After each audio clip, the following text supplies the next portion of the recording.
industrializada, que aparte como que las cosas no están hechas para todo el mundo, sino que está para unos cuantos, para el que puede pagar, ¿no es cierto? Porque la lógica del sistema no es que cada uno tenga lo que necesita, sino que ellos ganen vendiendo un cierto producto, ¿no es cierto?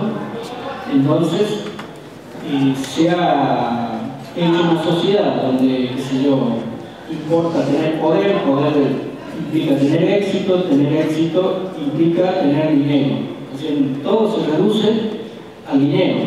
Entonces, toda nuestra vida parece que está orientada a ganar dinero. Y si no lo tiene, bueno, uno la pasa mal, supuestamente, ¿no? Entonces, ellos marcan que nos hemos nuevamente metido en un esquema donde uno nuevamente está alienado, nuevamente está prisionero y no sabe exactamente por qué hace lo que hace, ¿sí?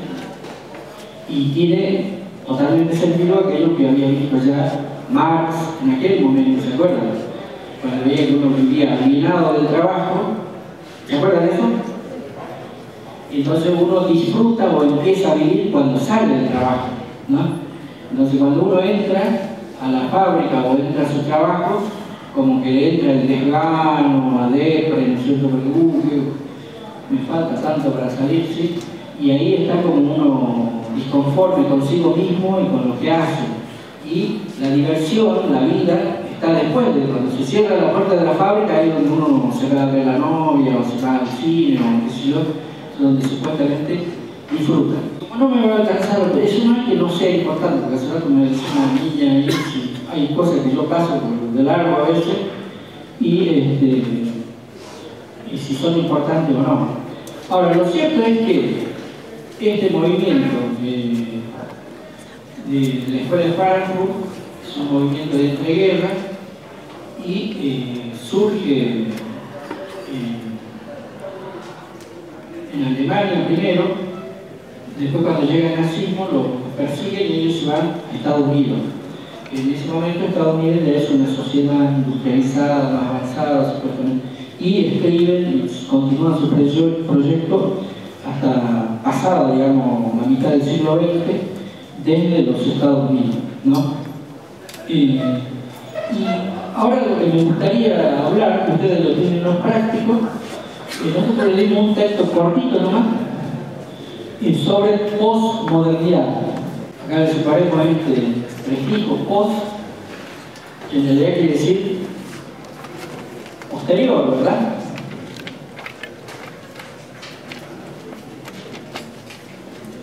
Entonces, desde el principio, desde la etimología del término, vamos a ver que la posmodernidad cobra sentido o adquiere identidad por tratar de separarse del proyecto de la modernidad. Y cuando hablamos del proyecto de la modernidad, tenemos que pensar en el proyecto de la ilustración. ¿Sí? Entonces, cuando se habla de posmodernidad, es un movimiento, se puede decir, que empieza a cobrar fuerza a partir de la segunda mitad del siglo XX y que en realidad empieza a profundizar o seguir distintas líneas de las críticas que se habían originado con la Escuela de Frankfurt, ya de alguna manera, con Freud, con Marx y todo eso. Porque en realidad tampoco la posmodernidad, se puede decir, es una cosa homogénea, donde todos los filósofos, los pensadores siguen el mismo trayecto y usan la misma categoría. El término posmodernidad también es como una bolsa de gato, más o menos, ¿cierto? Ahí hay de todo, ¿sí? Hay filósofos progresistas, otros medio conservadores y otros ultra conservadores. Hay de todo. Pero, en general, van a cuestionar algunos puntos centrales, ¿no es cierto?, que surgen del proyecto de la ilustración. Uno de lo que se cuestiona más fuertemente es el de la noción de progreso, ¿sí? También se cuestiona la noción de objetividad básica. se cuestionan muchas cosas más, pero de todas formas vamos a marcar esto para hacer pie, y la cuestión de la verdad. Entonces, lo del progreso es más o menos claro, ¿no? ¿O no? ¿Qué era el progreso? ¿Se acuerdan? Vamos por qué es el progreso y después vamos a decir por qué no. ¿No se acuerdan ya? Se olvidaron tan fácil, ¿no? Habíamos dicho que el progreso implicaba como un proyecto a futuro, ir de un estado de menor perfección a un estado de mayor perfección. Es un proyecto que se concreta, que se realiza en la historia, pero esa realización está asociada a una mayor capacidad o a un mayor uso o mejor uso de la capacidad racional. ¿Sí? Entonces, cuanto más racionales nos volvamos, vamos a alcanzar supuestamente un estado de mayor perfección, porque estaríamos cumpliendo con el objetivo, con el fin de la historia. Vale para las personas y vale para las sociedades. Bueno, y este término objetividad, para empezar a entenderlo, es una característica cuando nosotros hablamos de un conocimiento objetivo o de una situación objetiva, se opone a la característica de subjetividad. No, subjetivo tiene que ver con el sujeto, con lo que piensa o se le ocurre a cada uno, ¿sí? Entonces, qué sé yo puedo decir por ahí, qué sé yo, los autos no sirven. Y me dice alguien, ¿y en qué sentido? Y bueno, porque son unas cosas que generan accidentes, contaminan el ambiente, es una cuestión subjetiva. Me está diciendo que es algo que yo pienso, pero no es lo que piensa la mayoría o no es lo que se puede sostener como una cuestión general, ¿entiendes? O sea, yo puedo pensar también respecto de la pareja, hay gente que dice, bueno, no tendría que haber un matrimonio porque si yo es como una cárcel ahí, me trae todo esto, ¿no? Bueno, pero también es subjetivo, tiene que ver con la experiencia, con las visiones personales de cada uno. Por ahí algunos están contentos con que le corten la sala y otros no, ¿verdad? Pero bueno, a eso nos referimos con subjetivo, tiene que ver con la visión, el conocimiento de una persona y que está atada a su propia experiencia, ¿sí?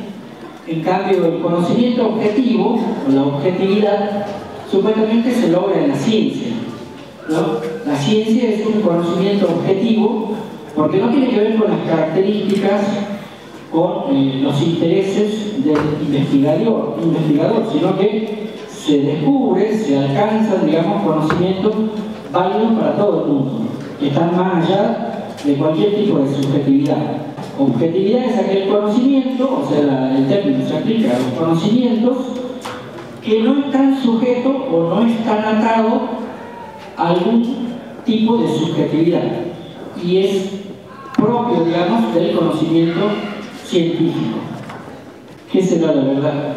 Descartes decía que había que alcanzar un tipo de conocimiento claro y distinto, un conocimiento evidente, y ese conocimiento lo alcanzaba dentro de su propia racionalidad. Y que lo propio de ese tipo de conocimiento claro, evidente, era el conocimiento de la geometría, decía él, es decir, de la matemática para nosotros, incluía las dos partes, ¿no? Y en el caso de Galileo, él aplicaba, o sea, ellos en la física aplicaban en la matemática como metodología para indagar, para analizar, para investigar la naturaleza. Entonces él decía, el gran libro de la naturaleza está escrito en caracteres matemáticos, por lo tanto, para descubrir el misterio de la naturaleza o para leer el libro de la naturaleza, hay que saber matemáticas, ¿sí? Porque supuestamente la matemática es lo que permite alcanzar un tipo de conocimiento objetivo. Y los conocimientos de la ciencia no son algo antojadizo, sino que van y descubren las leyes de la naturaleza, descubren las leyes de la naturaleza, ¿sí? Entonces, la verdad está ahí, Y lo que uno tiene que buscar el método adecuado para sacar la verdad y mostrársela a los demás, ¿no? Bueno, entonces la verdad supuestamente es algo que se descubre. El individuo, por su capacidad racional, descubre la verdad. Y ese término también es cuestionado dentro de la posmodernidad, ¿sí? Y pensadores no posmodernos, sino estructuralistas o postestructuralistas como Foucault, por ejemplo, y que ya había empezado con Nietzsche, ¿se acuerdan? Ustedes tenían un práctico donde veían el conocimiento para Nietzsche y Foucault, y básicamente era para Nietzsche. Entonces lo que decía Nietzsche es que la verdad era una metáfora, que era una construcción humana y que tenía sentido dentro de un lenguaje dado, y ese lenguaje dentro de una sociedad, ¿no es cierto?, tratando de tener poder sobre nosotros, o sea, algo ligado a la voluntad de poder, pero no era algo ajeno y que descubría un conocimiento objetivo, ¿sí? ¿Se acuerdan de eso? Entonces estos términos son fuertemente cuestionados dentro de la posmodernidad. Y bueno, ahora nos vamos a... Cuando yo le pregunte qué sería la posmodernidad, vamos a poner, si le preguntara eso, acá que yo no le pregunto, porque ahora voy a decir la respuesta, ¿sí? Pero entonces tenemos que decir que es un movimiento filosófico que surge después de la segunda mitad del siglo XX y que lo que se hace es cuestionar fuertemente los postulados de la modernidad que surgen y se desarrollan a lo largo del movimiento de la Ilustración, ¿sí? Y que dan lugar a la sociedad nuestra. Bueno, ustedes, eso sería una definición general, pero ustedes tenían, para hablar de posmodernidad, tenían un autor italiano que se llama Gianni Vattimo, ¿sí?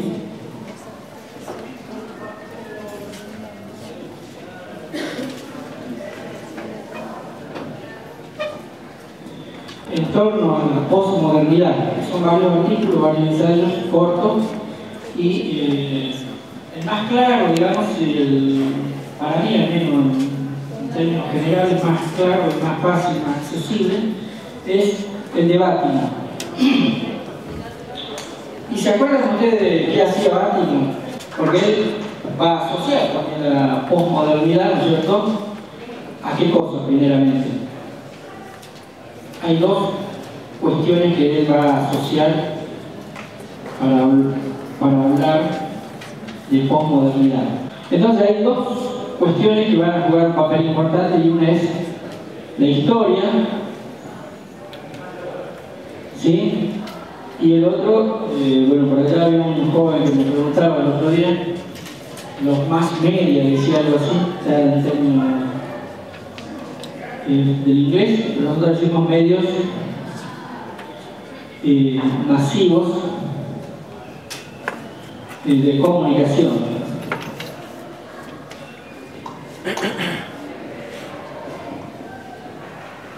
Entonces acá dentro de estos medios masivos metemos la TV, la radio, los periódicos, ¿sí?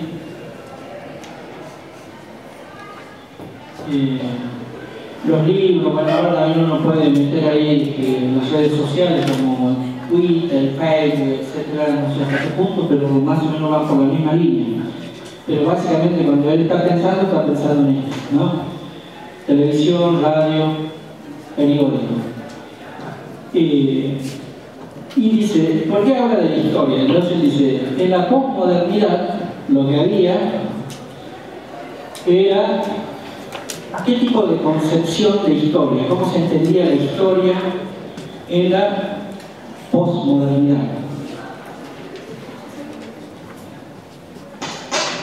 Eso tiene que verlo, ¿no es cierto? Porque esas cosas uno sí puede preguntar, sobre todo si se da cuenta que el alumno no sabe, ¿sí? Entonces había una concepción como es única, unilateral, monolítica de la historia. Vamos a ver una concepción única. ¿En qué sentido? si uno pregunta qué es la historia, dices la descripción de los hechos del pasado, ¿no? Entonces uno agarra cualquier libro de historia y dice la Argentina surge en 1910, cuando hay un relato oficial, si se quiere, pero que normalmente lo que relata son peleas, guerras, revoluciones entre distintas facciones. Supuestamente eso va dando lugar al desarrollo del Estado argentino cuando lo tenemos ahora, ¿no? Pero lo que van a decir estos pensadores es que en realidad uno ve como una homogeneización, una visión única del pasado, porque solamente se enfoca en un aspecto del pasado. Pero si uno pensara, por ejemplo, cómo era la educación de aquella época, cómo se vestían las personas, cuáles eran sus costumbres, cuáles eran sus tradiciones, sus creencias, ahí como que le pueden surgir varias caras, varios aspectos de esa historia. Ya no va a ser una cosa homogénea, sino que puede tener visiones distintas, diferentes, ¿me entiendes? Entonces dice Bátimo, por un lado, durante la modernidad había una visión única, homogénea de la historia. Entonces la historia era una sola cosa, ¿sí? Bueno, ustedes son medio jóvenes todavía, pero hay una canción vieja, creo que de Lito Nevia, ¿no es cierto? Y decía, si la historia la escribe lo que gana, entonces quiere decir que hay otra historia, la verdadera historia, decía la canción, ¿no? Y acá pasa igual, con la modernidad lo que van a decir los postmodernos, en realidad la historia no es una cosa única, homogénea, de la que uno abre la tapa y mira cómo sucedieron las cosas. Uno puede hacer historia de distintas cosas de las que se le ocurran, ¿sí? Y entonces va a ver que, de acuerdo a cómo uno diseña y pinta la historia, puede tener varias. Entonces acá lo que tenemos es visiones múltiples. En la actualidad pueden haber concepciones o visiones múltiples de la historia. Ahora, esas visiones múltiples de la historia, dice Bátimo, tienen que ver con los medios masivos de comunicación, ¿sí? Los medios masivos de comunicación, dice Bátimo, en realidad van mostrando una visión desde distintas partes. Entonces usted tiene como que hay muchos medios y los distintos medios le muestran una parte de algo, ¿sí? Y entonces supuestamente el individuo, la persona que ve distintos programas, como que va atando cabos y va formándose su propia visión de las cosas y sabe aparte, ¿no es cierto?, que eso es una construcción y que no es toda la verdad, ¿sí? Se le muestra algo siempre, pero voluntario o involuntariamente siempre queda algo que se omite, que se oculta, algo no dicho, ¿sí? ¿Sí o no? Sí. Supongamos, pensemos en argentino, digamos, por ejemplo, uno va a tener una visión del mundo si solamente ve, qué sé yo, La Nata, por ejemplo, y ve después Clarín, escucha TN, ¿no es cierto? Entonces tiene una visión de las cosas. Por ejemplo, ve 678, televisión registrada, y otro tiene otra visión, ¿sí? Ahora, lo que salta, más allá de donde uno se quiera parar, lo que salta a simple vista es que hay como ideologías o pensamientos hegemónicos que construyen la realidad de una determinada manera, ¿sí? Y entonces lo que uno termina o tiene que terminar viendo es que en realidad de dónde venga la construcción siempre va a ser una construcción. Los medios no reflejan lo que dice la realidad, sino que de alguna manera van construyendo un tipo de realidad, ¿sí? ¿Se entiende o no? Bueno, eso lo decía Bátimo, ¿no? Pero Bátimo pone el acento en la visión de los medios. Ya vamos a volver sobre esto, porque si no me voy a escapar de Bátimo.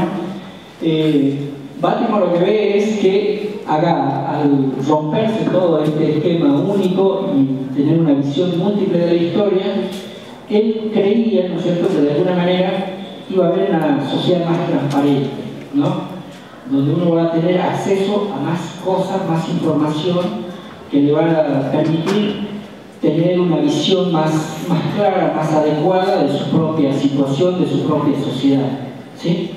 Esa era la creencia, digamos, el imaginario. En la práctica por ahí uno ve que se va dando de otra manera, porque, digamos, para nosotros saber qué pasa en la sociedad y de dónde sacamos nosotros nuestra información, ¿sí?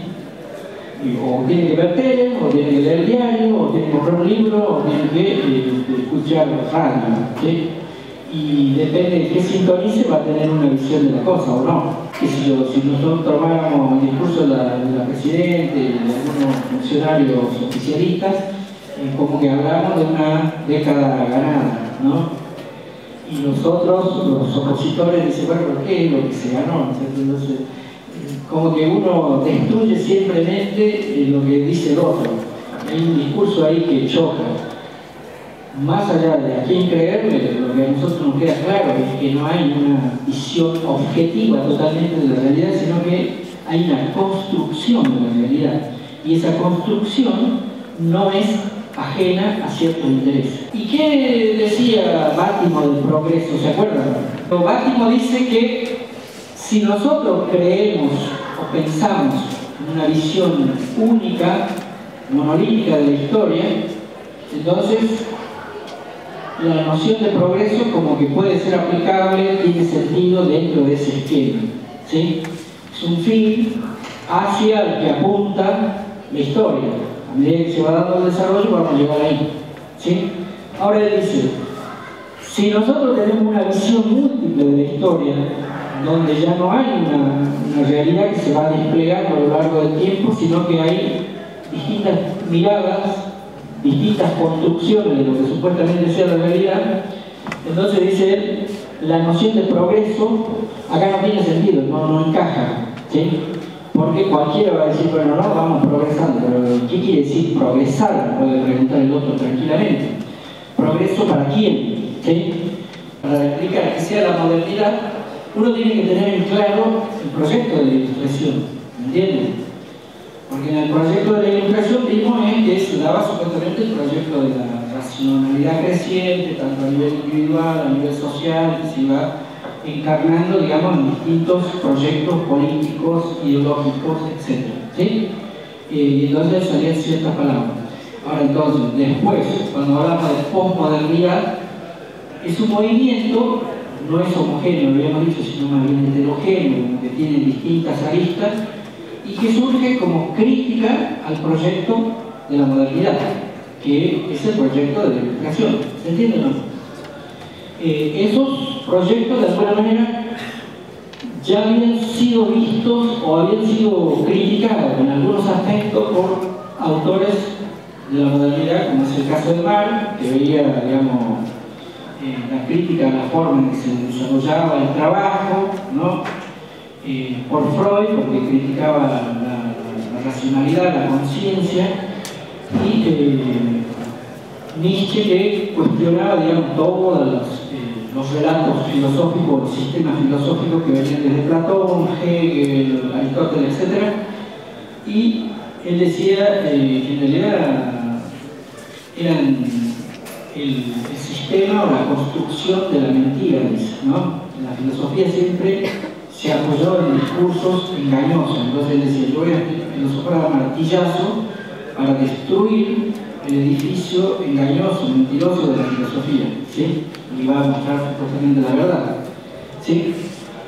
Bueno, y ahí me olvidé otra cosa que tiene sentido que diga, por ejemplo, de Freud. Freud escribe un libro que se llama El malestar de la cultura, ¿sí? Y ustedes que la semana pasada, hoy al pasar, habíamos visto la filosofía aristotélica, era una filosofía materialista, pero también se le llamaba una filosofía eudamonista, porque decía que el fin último del hombre, ¿cuál era? Claro, ser feliz, ¿sí? O sea, alcanzar la felicidad. Y en el malestar de la cultura lo que va a hacer Freud es justamente decir que es imposible que uno alcance la felicidad dentro de esta construcción social que se ha ido gestando, que se ha ido estructurando históricamente, ¿sí? Porque él también más o menos en la misma línea que se le hacen luego las críticas específicas de la razón, le va a decir, en realidad lo que mueve el espíritu humano son impulsos, son deseos, pulsiones, ¿no es cierto? Y como que uno tiene deseos de bien, digamos, y deseos de hacer el mal. Él va a decir, no es que el hombre sea pura bondad y uno sigue un camino y se vuelve un monje, ¿no? Se vuelve bueno. No, él dice, nosotros dentro nuestro vamos como peleando esas tendencias de amor, ¿no es cierto? Y de muerte, de tánatos. Es decir, nosotros por medio del amor queremos construir algo bueno y por medio de nuestros instintos, nuestro impulso de destrucción, queremos destruir, ¿no? Entonces esas dos están ahí dentro del humano. Y el humano no es, como decía Aristóteles, un ser social por naturaleza. En realidad uno está con el otro y por ahí está queriendo destruirlo o está queriendo dominarlo, ¿no? Y uno lo necesita al otro, pero en cierto modo para manejarlo, para manipularlo también, ¿no? Entonces va a decir, la sociedad le va a poner a uno límites, no le deja que realice plenamente sus deseos. Entonces se da un choque entre lo que se estipula en la sociedad que se debe hacer y aquello que uno interiormente quisiera hacer. Entonces se da un choque y él va a decir que eso es insoluble en la sociedad. Por eso es que él va a decir, el libro se llama El malestar de la cultura, porque en realidad el malestar es mayor o es menor, no se puede mitigar en todo caso, pero no se puede anular totalmente. No es que uno va a alcanzar la felicidad, porque uno tiene que convivir con nosotros y entonces uno encuentra una serie de normativas, una serie de imposiciones en cada caso de cómo debe actuar y qué no debe hacer. Y eso que no debe hacer normalmente tiene que ver con sus impulsos, ¿no? Con sus deseos inconscientes que no lo puede expresar libremente. No hay lugar, ¿entiendes? Bueno, entonces la crítica va a venir por ese lado. La sociedad, digamos, supuestamente pensaba, o sea, la sociedad de ilustración de los siglos anteriores, pensaba un mundo donde por medio de la ciencia y la técnica vamos a alcanzar una sociedad más racional, más avanzada en la tecnología, por ejemplo, y más justa, más igualitaria, más libre, etcétera, etcétera. Lo que se dio en la realidad, vimos que no era así, o por lo menos dicen la mayoría de ellos que no, ¿sí? Supuestamente nuevamente estábamos en otro esquema, metido y no podemos salir, es decir, hay como un monstruo que ha adquirido características propias que sería el de la producción de la tecnología, ¿sí? Y uno no es que hace las cosas porque quiere, sino las hace porque tiene que sobrevivir de alguna manera, pero nuevamente está entrampado. Y bueno, después vimos todo esto por donde se mete la crítica, ¿no? Es decir, ¿qué es lo que se dice? Yo le decía que no es un discurso homogéneo, tampoco tenemos de posmodernidad, porque hay otros autores, ¿no?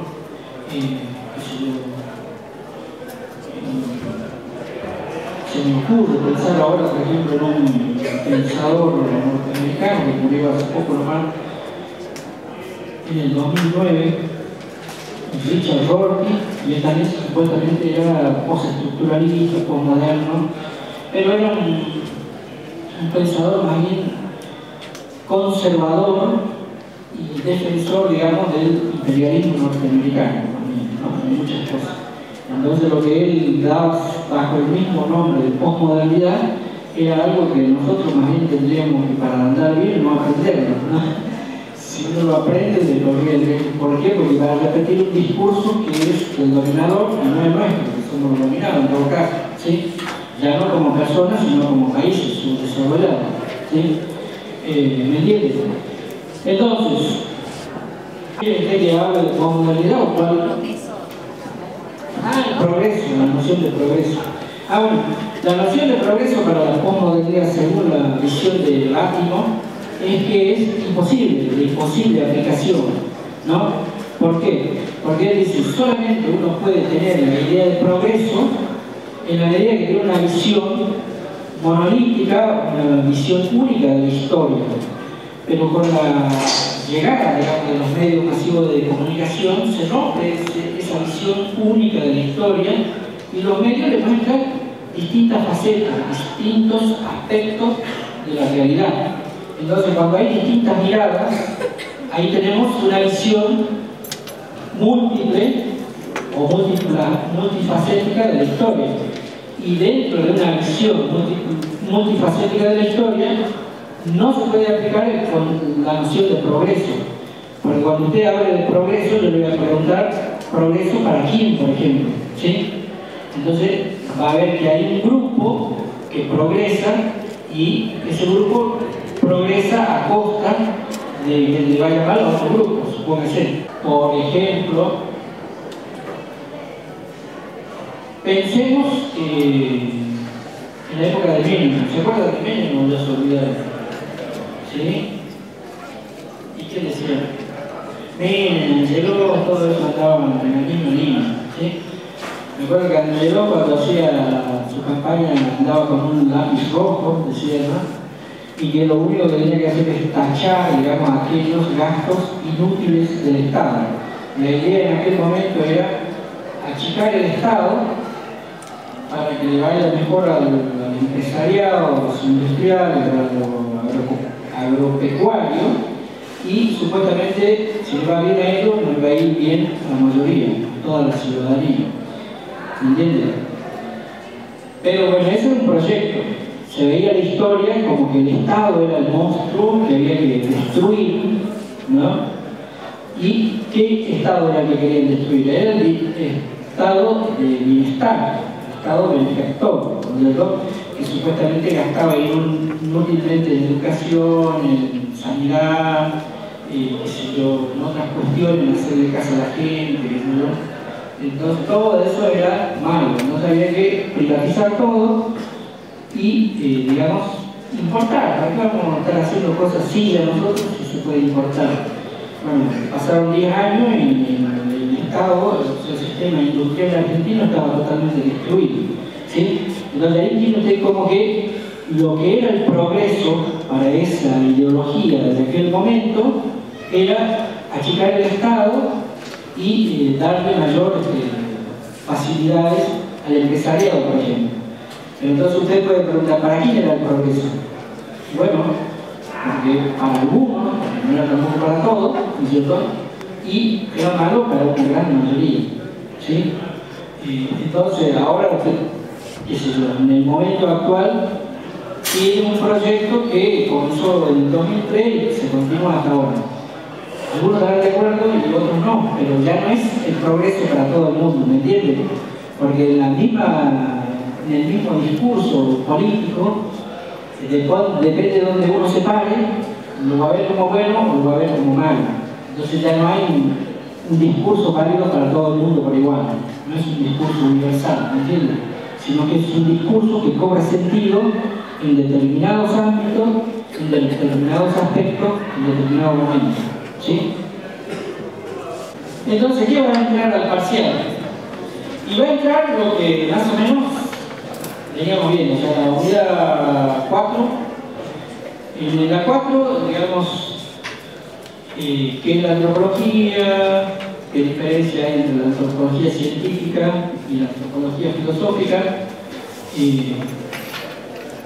qué es el hombre para Marx, qué características tiene, todo el desarrollo teórico de él, y luego el existencialismo, que es el hombre para Sartre, porque habla de que la existencia es anterior o precede a la esencia, ¿sí? ¿Qué quiere decir con eso? ¿Qué papel juega, digamos, dentro de ese esquema la libertad? ¿Qué es la angustia? ¿Por qué se produce la angustia? ¿Sí? Él, según dice, va a decir, todo el mundo tiene angustia, ¿sí? Todo el mundo tendría que tener angustia, necesario. ¿Por qué? Porque justamente el hombre está solo en el mundo, está desamparado, porque no existe nadie superior, no hay divinidad, entonces, por lo tanto, no hay garantía de que uno haga bien justamente lo que hace. Entonces uno tiene que elegir, está obligado a elegir, pero no hay garantía de que elija el bien, o que esté eligiendo bien.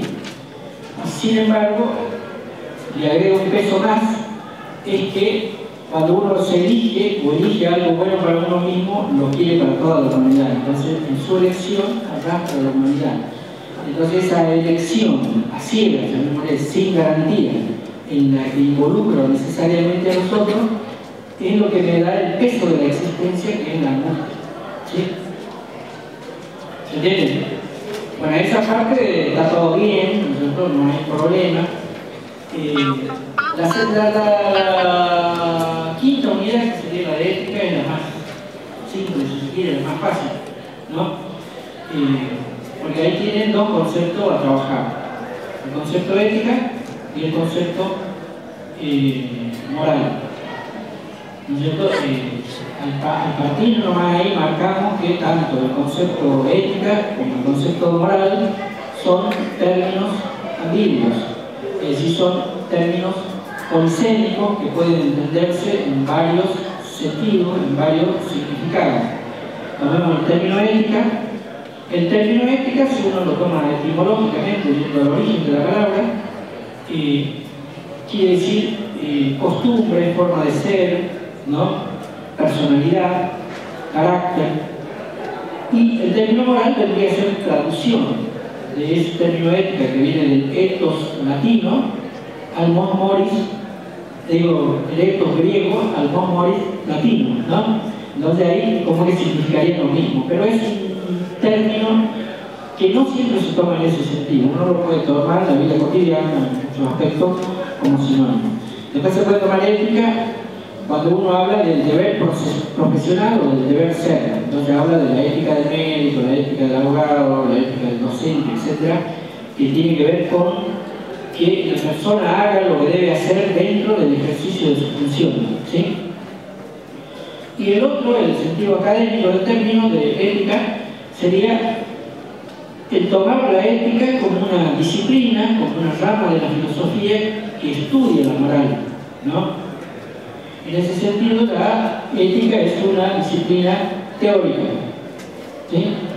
Una disciplina teórica que estudia la moral. Todo el mundo supuestamente tiene moral, hasta yo, si no incluido, ¿no es cierto? Y la moral en el sentido práctico vendría a ser el criterio que usa la persona para discernir lo que está bien de lo que está mal, lo que puede hacer de lo que no se debe hacer, ¿sí? Y lo que hace la ética es estudiar esos criterios, esas normas, esos valores de una determinada moralidad. Entonces, en ese sentido, como disciplina teórica, la ética tiene al menos tres funciones. ¿Cuáles eran? ¿Se acuerdan? Analizar el lenguaje moral, ¿no? El segundo, y el que le da la característica, va a ser el de justificar las normas morales o los mandatos morales. Y justificar quiere decir justificar racionalmente, ¿sí? Y la tercera función de la ética en ese sentido es aplicar esos conocimientos a la práctica social, básicamente a uno mismo y a la sociedad, a nosotros, ¿no? Es decir, nadie investiga o estudia la moralidad por pura teoría normal, sino por una necesidad urgente, práctica, ¿sí? Bueno, después vimos ahí que varias teorías, como la moral cristiana, la moral del estoicismo, el hedonismo, etc., pero lo vimos muy cortito, ¿no? Eso no le va a llevar, yo creo, muchos problemas. Lo que sí le puede traer más problemas es esto que acabamos de ver ahora, ¿no? Entonces acá hay que saber claramente qué es la ilustración, cuáles son los postulados de la ilustración, qué características tiene. ¿Se acuerdan cuando pusimos ahí las palabras y todo eso, de cómo se iba desarrollando? Qué conflicto iba generando ya el movimiento de la ilustración desde un principio, ¿sí? ¿Se acuerda que había una contradicción, una paradoja entre los postulados teóricos y lo que realmente iba ocurriendo en la práctica, ¿sí?